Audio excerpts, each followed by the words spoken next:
Et on commence cette édition avec la braderie de Lille. Ce week-end, la capitale des Flandres va se transformer en vide-grenier géant. Des milliers de bradeux dans toutes les rues de Lille. 2 millions de visiteurs attendus venus de toute l'Europe. 2 jours et 2 nuits pour dénicher de bonnes affaires. Et difficile de trouver des hôtels et des chambres disponibles à plus de 50 km à la ronde. Tout est complet depuis de nombreux mois. Reste le couchsurfing, dormir sur un canapé gratuitement. Enfin presque. C'est pas gratuit dans le sens où on l'entend, c'est-à-dire que même si l'hébergement en tant que tel on paye pas, à chaque fois qu'on est hébergé ou que moi j'accueille quelqu'un, la personne va ramener quelque chose de son pays, moi je ramène quelque chose de typiquement local, ou alors on va, si j'ai pas l'occasion de ramener quelque chose, par exemple dans l'avion vous pouvez pas emporter certaines choses, etc. Vous allez inviter au restaurant, vous allez cuisiner ensemble, et puis donc au final ça revient.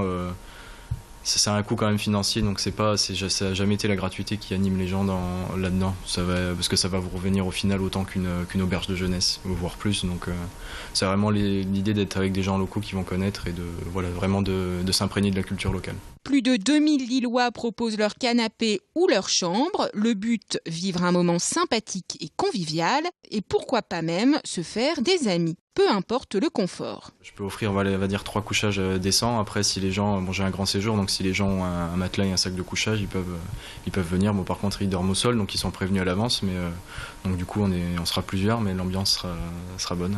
C'est pas le confort qui prime en tout cas. Non plus, ouais. Ça m'est arrivé de dormir dans des placards à Berlin, mais voilà, c'est assez original. On découvre des lieux aussi comme ça, et bon, ça fait des bons souvenirs aussi, même si le confort est pas forcément au rendez-vous. En tout cas, on se rattrape autrement, quoi. Depuis 2010, Nicolas a hébergé une quarantaine de personnes et s'est fait des amis aux 4 coins du monde.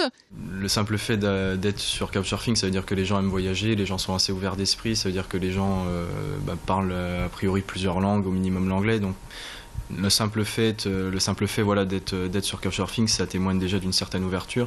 Puis après, voilà, via le profil, vous arrivez à cibler des gens qui vont avoir plus ou moins les mêmes goûts que vous en termes de musique, de pays, les pays visités. Donc voilà, ça permet en plus de cibler derrière par le profil une personne avec qui vous allez être... ça va être plus probable de bien s'entendre. 2 fois par mois, les couchsurfers se rassemblent dans les bars et vendredi soir de la braderie, un grand rassemblement est prévu. Et surtout, préparez vos déplacements et regardez sur le plan braderie les secteurs que vous voulez privilégier. Jean-Baptiste Lebas est celui des brocanteurs professionnels, la mairie des associations, le Vieux-Lille des vide-greniers et des habitants, et le centre-ville, le secteur des commerçants. Du samedi matin au dimanche soir, service non-stop ou renforcé des métros, trams et bus. Pour ceux qui viennent en voiture, 10 parkings relais sont à disposition, comme ceux par exemple de 4 cantons, L'Homme-Saint-Philibert ou Armentières-Gare. Plus d'infos à retrouver sur le site de Transpol. Et sachez que Transpol propose aussi un passe-braderie à 5 €. Dès 10h, samedi, branchez-vous sur Grand Lille TV. Nos équipes de journalistes seront au cœur de la braderie de Lille et vous feront vivre en direct tous les quarts d'heure l'ambiance dans les rues de la capitale des Flandres. Pour plus d'informations, connectez-vous sur le site braderie-2-lille.fr.